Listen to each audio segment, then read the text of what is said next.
Otacon, what's this little squishy red thing? Oh, Snake! That's Pep-Pel, a newly created character for Slug Glove's most recent game. Slug Glove? That sounds pretty unpleasant. Like putting wet socks on, but for your hands. Snake, Slug Glove is a revered game developer. Well, she will be soon. Right now, she makes development videos on YouTube. Okay, and what are we doing here? Snake, you're there to gather intel on possible threats. Otacon, it's got me! Snake? Snake? Snake!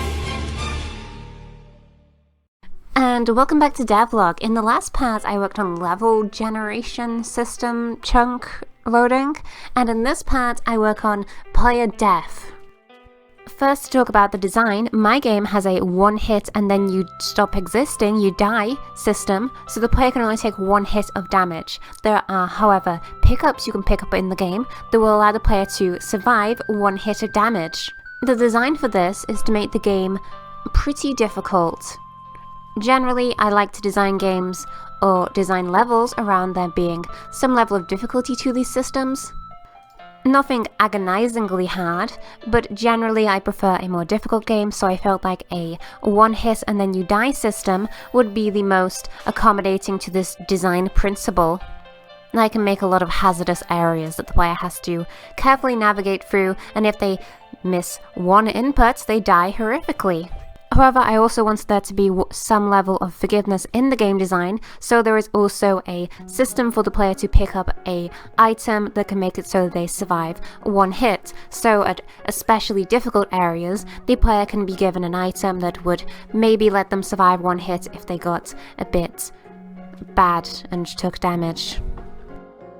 Let's first talk about hazards. Hazards are very easy. If player touch, die.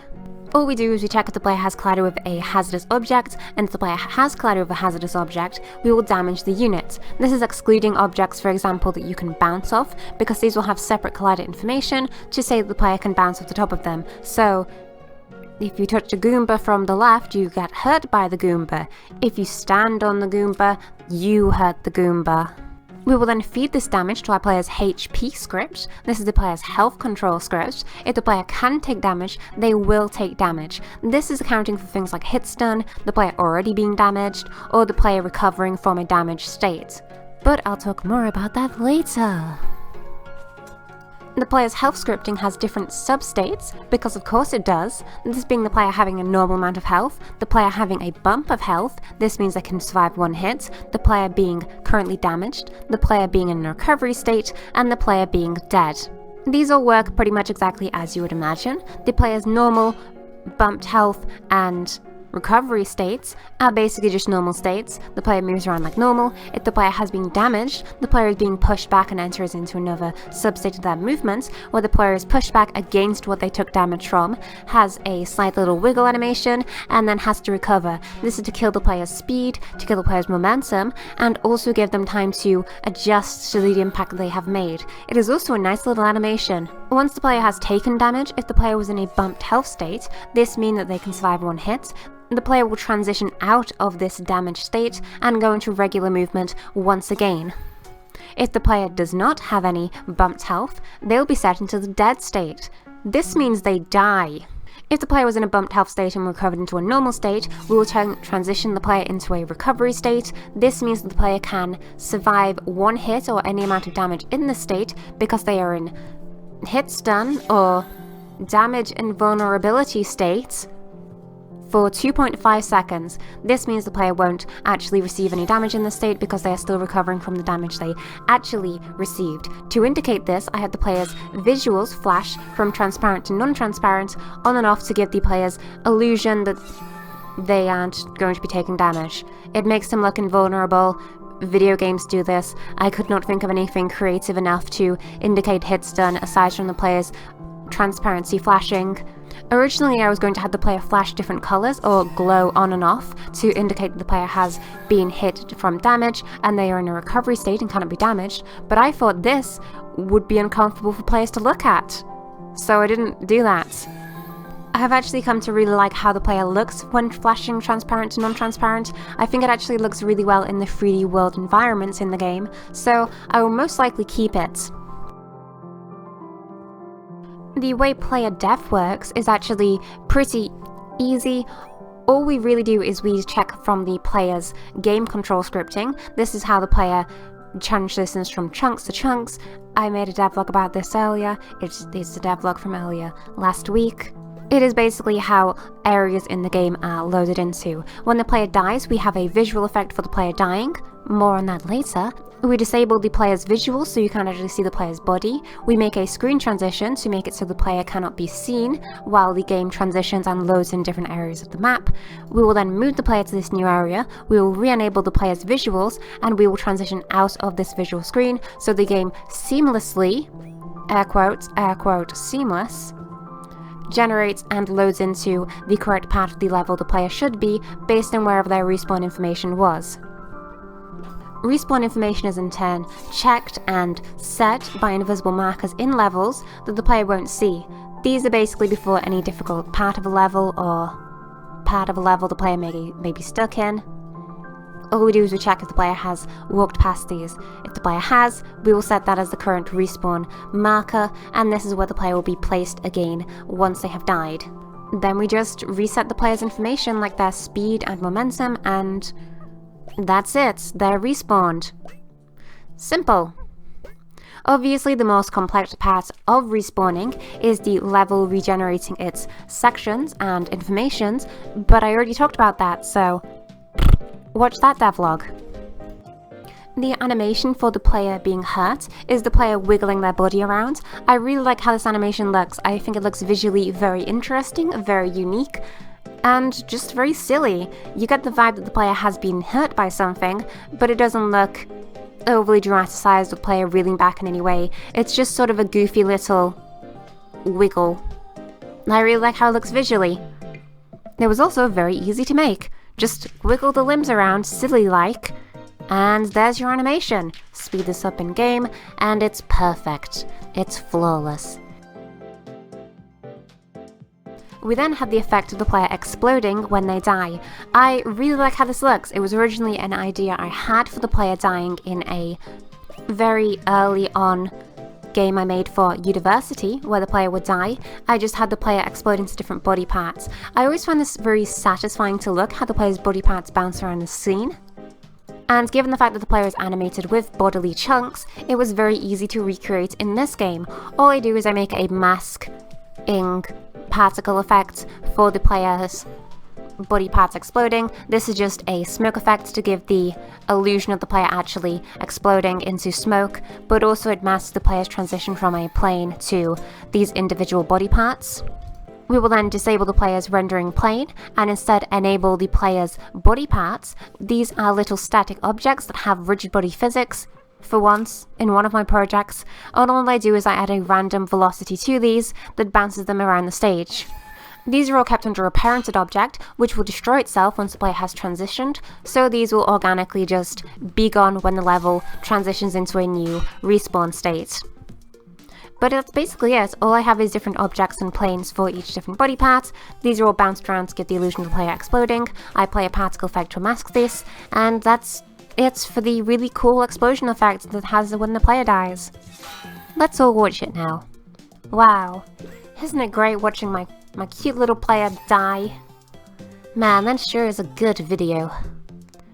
I think if I played this game, I'd just murder the main character over and over. Now that the player's death has been discussed in length, we will now talk about the player's armor.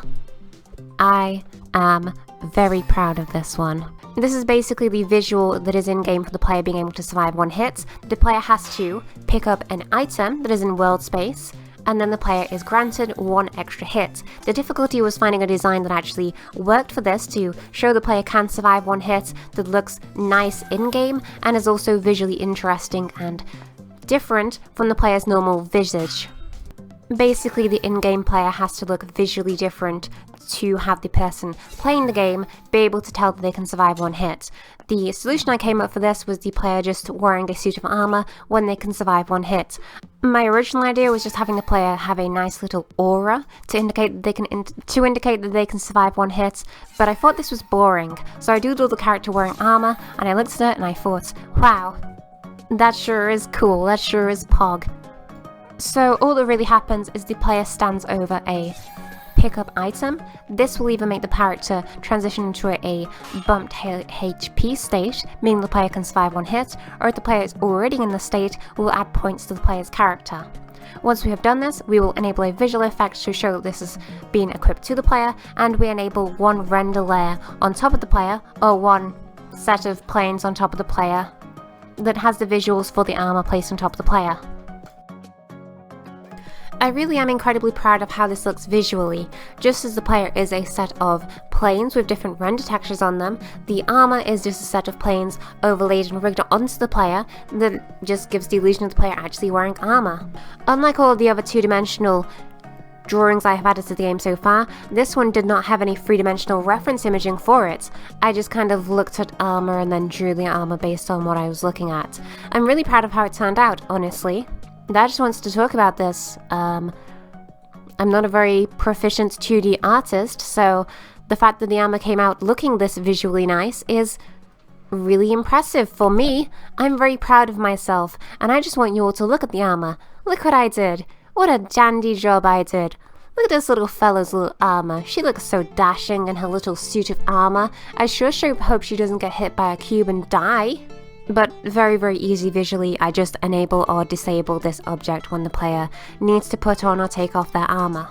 And because the armor is rigged in the same way the player is, it will move and deform with the player's movements regularly. So it can be animated very easily. Finally, we have the visual effect of the armor breaking. A particle effect is played of all of the armor pieces flying off the player. I then disable the armor's render object, so the armor is no longer visually in-game. That's it! I'm very happy with how this looks. I know it's pretty much the same thing I did for the barrel breaking effect, but I think this visual effect is pretty good for objects breaking in 2 dimension. I can just very easily have a particle effect of the objects breaking into chunks, and you get the impression of them breaking very easily. It just looks nice. Things breaking apart is an interesting visual thing. I think everybody can appreciate the nice view of an object breaking into small little chunks. And that's it for this devlog.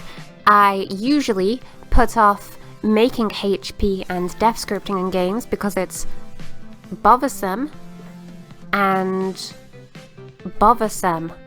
But I'm pretty proud of how this turned out in the game. I think this just having the system in place makes HP and movement in games a lot easier to design for because now I have an actual feedback option for the player taking damage and being hurt. I'm also very proud of how the armor system looks and how this works in game. It has nice little feedback for the player being able to survive one hit and looking visually different. Overall, a nice little bit of development. I'm very proud of how this all turned out.